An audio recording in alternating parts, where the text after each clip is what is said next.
c'est des rencontres qui sont autour de 3 axes. Le premier, c'est apporter du contenu, et un contenu qui va déclencher en fait l'envie d'écrire. La deuxième partie, c'est l'écriture. Donc c'est un moment privilégié où chacun est avec soi. Pendant 40 minutes, on écrit. Et la troisième partie, c'est le partage, donc la lecture de texte. Sortez, respirez, c'est le Quality Time. Vous aimez écrire, vous rêvez d'écrire, vous n'avez jamais osé le faire et peut-être que vous ne savez tout simplement pas comment vous y prendre. Eh bien, restez avec nous car nous avons le plaisir d'accueillir Valérie Thor-Sabat, qui consacre son temps à vous guider.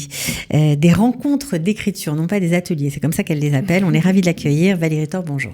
Bonjour. Alors, vous faites ça depuis une dizaine d'années. Oui, ça fait une dizaine d'années que j'ai commencé à m'intéresser en fait et à participer à des ateliers d'écriture en France, en Israël, là où j'en trouvais. Donc vous-même en tant que participante. Oui, en tant que participant. Et il y a 4 ans, j'ai créé Écrire tout simplement, qui est en fait un projet de rencontre d'écriture. J'ai commencé à Tel Aviv, donc j'ai un groupe avec qui on continue à écrire depuis 4 ans.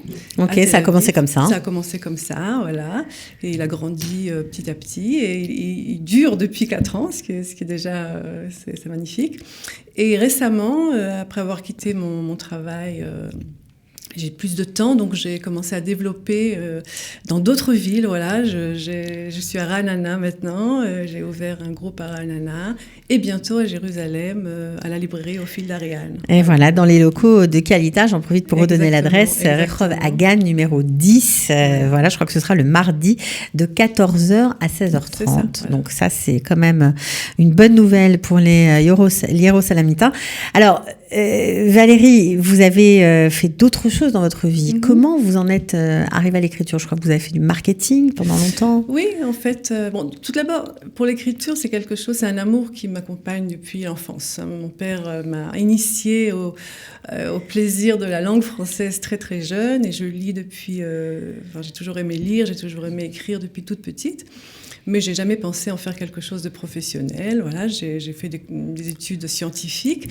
Et quand je suis arrivée en Israël, après d'autres études, j'ai aussi intégré une compagnie pharmaceutique à Jérusalem. Et j'ai fait une carrière dans le marketing, dans la stratégie, dans le management. Et récemment, j'ai quitté cet endroit et maintenant je fais ça. Je fais ce que j'aime, voilà. Et créer des rencontres d'écriture, c'est vraiment faire quelque chose que j'aime beaucoup et qui me comble.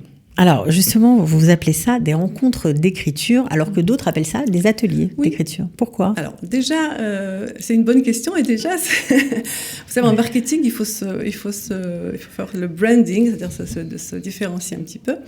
Mais c'est pas pour ça que je les appelle comme ça. J'appelle mes rencontres des rencontres et pas des ateliers parce que il n'y a pas d'apprentissage didactique par rapport à l'écriture. J'enseigne pas quelque chose. Je propose un espace d'expression et de création. Et s'il y a apprentissage, il se fait de façon organique, avec la participation dans la continuité, avec l'échange qui se fait entre les personnes, avec les feedbacks qu'on reçoit sur nos textes. Et oui, parce que les gens lisent leurs textes. Les gens lisent leurs aux textes. Autres, en fait. Voilà, exactement. Ça fait partie... C'est dur, ça, de faire ça, non ? Quand on n'a pas l'habitude déjà d'écrire, oui. En plus de lire et de lire à haute voix devant tout le monde, il faut quand même une certaine intimité. Ça fait partie du processus. Et je crois qu'une fois qu'on dépasse une première timidité... on a un grand plaisir, en fait, à être écouté et à recevoir, comme des offrandes, en fait, les réactions par rapport à nos textes. Il y a des moments très, très, très, très émouvants par rapport à ça. Alors, est-ce que dans chaque groupe, vous procédez de la même façon ? Est-ce que dans la ville de Ra'anana, par exemple, à Tel Aviv, vous le faites depuis longtemps ? Et est-ce que vous allez faire aussi à Jérusalem ? Est-ce que ça sera le même système ? Le format ne change pas beaucoup. J'apporte, c'est des rencontres qui sont autour de 3 axes. Le premier, c'est apporter du contenu, et un contenu qui va déclencher en fait l'envie d'écrire. Ça, c'est la première chose, et ça, c'est mon travail à moi de préparation. Et évidemment, je me base sur quelque chose qui me parle à moi, mais j'écoute aussi les gens qui sont là. Je vais aussi essayer de faire des choses qui vont se rapporter aux personnes en particulier. La deuxième partie, c'est l'écriture. Donc, c'est un moment privilégié où chacun est avec soi. Pendant 40 minutes, on écrit. Et la troisième partie, c'est le partage, donc la lecture de texte. Donc le format ne change pas beaucoup. Ce qui va changer, c'est le thème, par exemple. Dans chaque rencontre que vous proposez, il y a un thème. Oui. Un thème qui peut se décliner sur plusieurs sessions. Alors exactement. Ça peut être des cycles ou des sessions autour d'un thème. Par exemple, à Ra'anana, j'ai proposé un cycle de 6 rencontres autour du thème de l'exil. Et donc à chaque rencontre, j'apporte un contenu. Ça peut être un texte, ça peut être un extrait de film, ça peut être un autre support qui va se rapporter à ce thème et qui va, j'espère, créer chez les participants l'envie d'écrire, l'envie de créer autour de ce thème. Voilà. Donc, il faut de la préparation avant d'arriver à la rencontre. Pour moi, oui. Ça veut dire qu'il faut, oui. Pour vous, mais pour les participants, est-ce qu'il faut lire un texte, regarder un film? Non. C'est pas la peine. C'est pas ce genre je sais qu'il y a dans certains ateliers, oui. Non, moi je ne donne pas de devoir. Tout se joue pour le participant pendant la rencontre, mais de ma part à moi, ça demande beaucoup de préparation. Ah bah oui, j'imagine que oui. Vous avez plutôt des adultes, des jeunes, des retraités. Qu'est-ce que vous avez comme... Alors, j'ai plutôt, on va dire, des adultes, plus ou moins de mon âge. Ok. Beaucoup de femmes. Ouais. Bien qu'à Jérusalem, déjà, j'ai été... deux hommes ont été intéressés par ma proposition, donc c'est intéressant. Mais c'est en général plus de femmes qui arrivent à mes rencontres. À vos rencontres. Bon, alors, puisque vous êtes là et que vous lancez Jérusalem, on va juste en parler un petit peu. Donc 4 à 6 rencontres, on va dire, en tout cas pour les thèmes, 4 à 6 thèmes. Alors non, à Jérusalem, en fait, je propose pour l'instant une rencontre tous les mardis. Donc, on n'a pas... Pas encore de thème à Jérusalem. Non, parce que on ne connaît pas les gens, on ne sait pas. Je connais très bien Jérusalem, mais je ne connais pas encore les personnes qui vont venir. Donc, je voudrais faire, je ne sais pas, 2 ou 3 rencontres qui sont... Il y aura un thème, c'est sûr, mais pas dans le cadre d'un cycle ou de quelque chose, d'une session.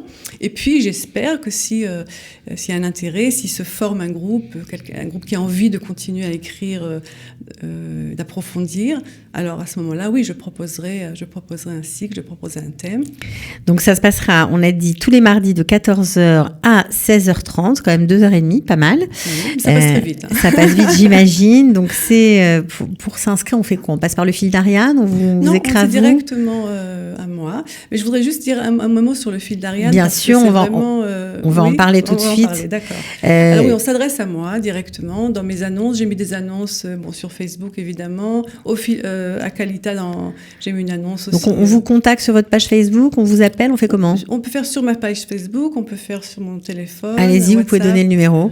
054 5689 328. Voilà, et la page Facebook, c'est donc écrire tout simplement? Oui. Exactement. Et on se connecte, on s'inscrit, voilà. Alors évidemment, vous allez être dans un endroit très agréable, le fil d'Ariane. Vraiment, on peut dire bravo à Michael Blum qui a porté ce projet depuis très longtemps.